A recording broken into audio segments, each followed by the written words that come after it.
Peace and blessings, everyone. Welcome to the Humble Servants Homestead.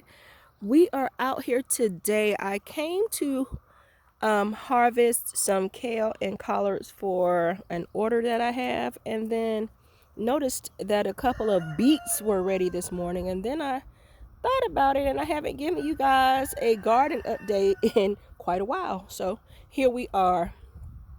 Starting with this is the outermost part of our garden, and as you remember, this bed here was potatoes down there that have been through a lot, I'm telling you.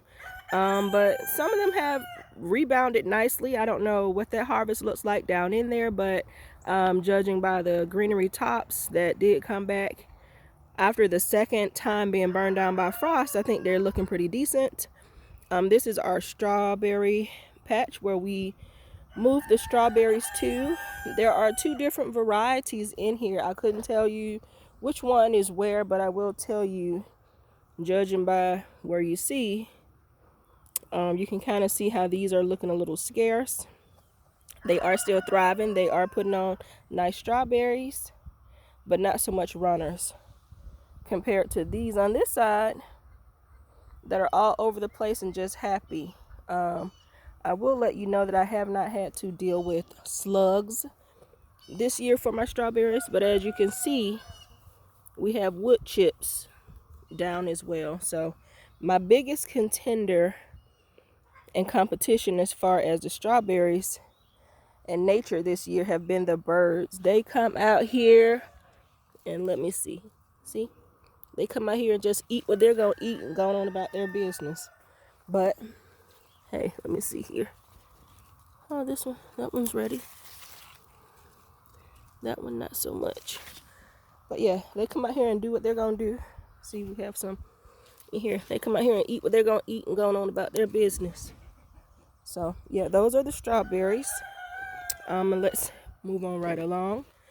So these are the onions. If you remember in our onion video, we started our onions from seed this year. And so these are the onions. They were just little bitty old strings when we put them in. But as you can see now, they're doing nicely. We had to fertilize them a bit because they were looking a little yellow. But they're coming along nicely. You can see they're at that stage where they're beginning to bulb a bit. So those are the onions. Our tomato plants are next. And as you can see, we have 2 rows of tomatoes. And sorry about that. This big tall fella, let me see. Here, that's our only, I'll walk you down there. That's our only original beefsteak tomato that we started from seed that wasn't really affected by that last frost that we received in the middle of April. Everything else was kind of stunted. You can kind of see him compared to the ones next to him. Look at the size.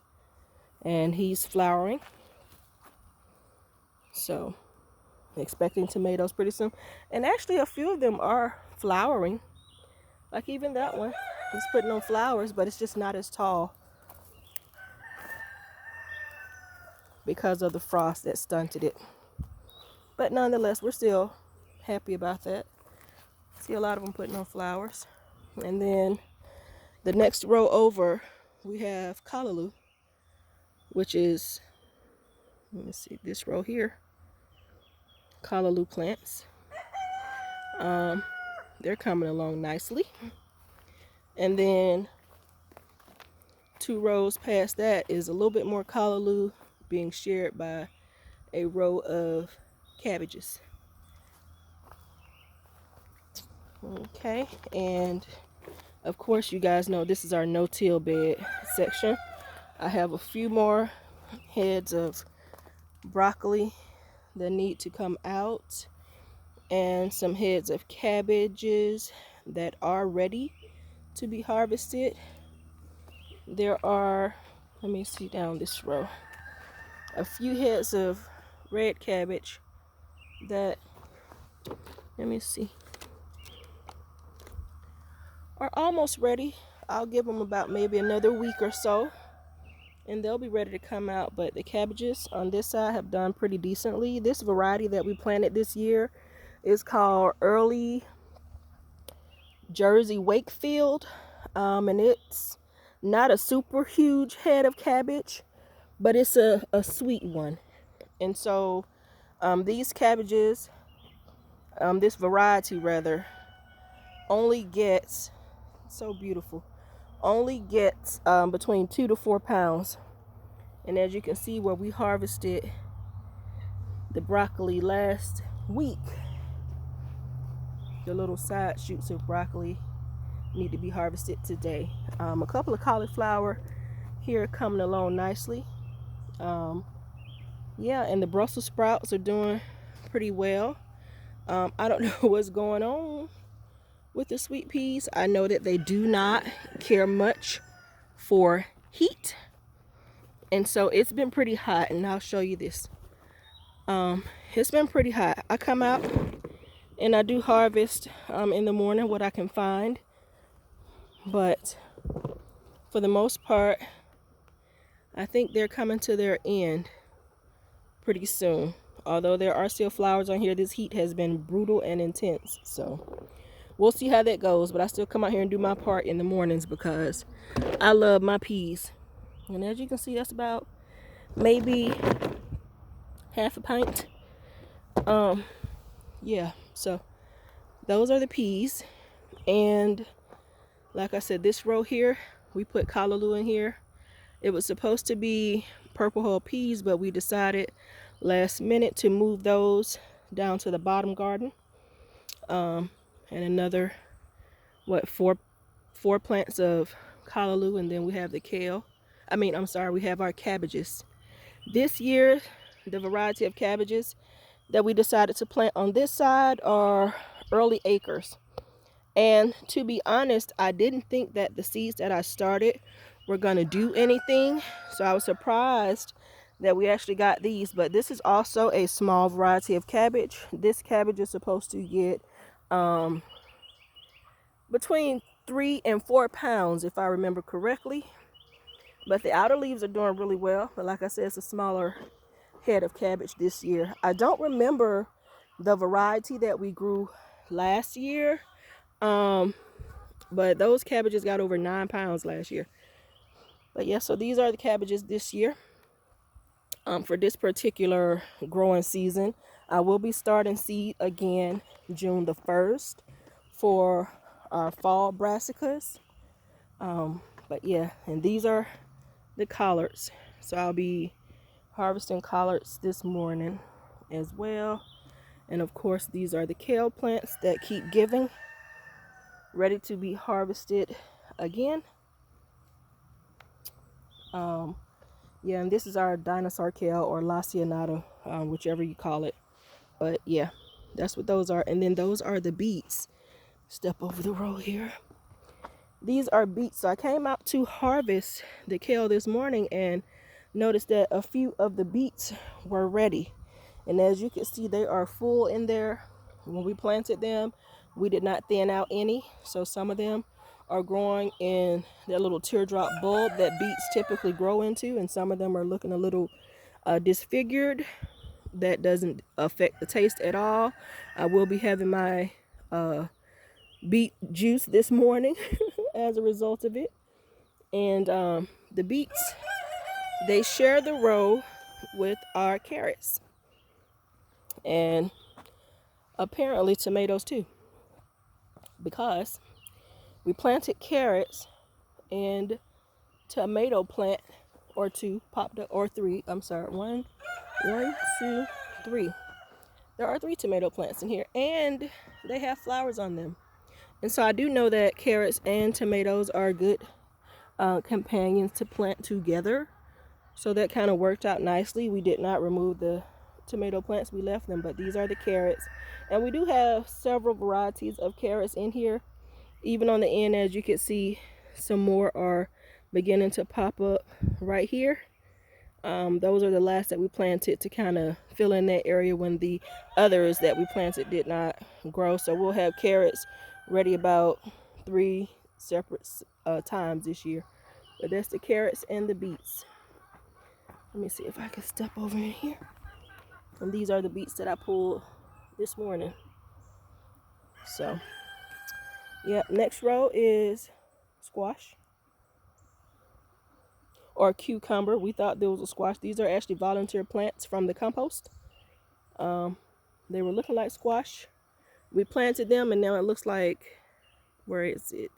This one is the only squash plant. These are cucumbers. So wondering if we should uproot them and move them to the cucumber section. Not sure yet, but the next row over is our yellow squash. We planted a straight neck heirloom variety because I do intend on saving seeds, and those are already fruiting. And I'm coming out of this row here. Let me see. Coming out of this row here. And again, as you can see, the squash is fruiting. This row here is Callaloo. They're coming along nicely. And I'm coming around here. And these are our pepper plants. They did receive some damage in that frost as well, but again, as you can see, they have rebounded very nicely. There are actually peppers, a little bit disfigured, but there are peppers. So super excited about that. But yep, the callaloo is coming along nicely. And this is another volunteer tomato that we never got around to moving. And actually, this is where the tomatoes were grown last year. So this is possibly a seed that dropped down from the tomatoes last year. But yep, and then peppers. So let me see if I could walk around. Peppers, peppers, pepper plants. And these are our callaloo. Callaloo have been in the ground. I want to say this is going on week 2. Week 2 of callaloo being in the ground. And as you can see, they just love it. They're thriving. At this rate, we'll have callaloo ready to harvest in the next maybe 3 weeks or so, 2 weeks or 3 weeks or so. And then of course in the back there, we have our sweet potatoes. And to be honest, it's more than sweet potatoes. I'll walk you back there so you can kind of see what I'm talking about, because we have a few volunteers back there as well. So last year when we planted our regular potatoes, we did a root stout no-till method. And this area back here was not tilled up at that time. It was just the ground, and we laid potatoes down and we covered them. So as you can see in this row, which is beautiful, we had volunteer potatoes that came back up. Couldn't tell you what variety, but we decided to leave them in, and so we'll be harvesting callaloo and potatoes out of this row. And then of course in the back here we have our sweet potatoes. 1, 2, 3, 4, 5 rows of sweet potatoes. So that is the update for the Topside Garden. And as you can see, things are coming along nicely. They're growing, you know, off to a good start. And we're looking forward to a very bountiful season. Hope you guys are enjoying this lovely day. It's not too hot out here. We do have a little shade, hoping for some rain, which the garden could really use. But other than that, we're thankful. So let me get back to harvesting, but thought you guys deserved an update to kind of see what we had going on. Peace and blessings to each and every one of you. Have a blessed day.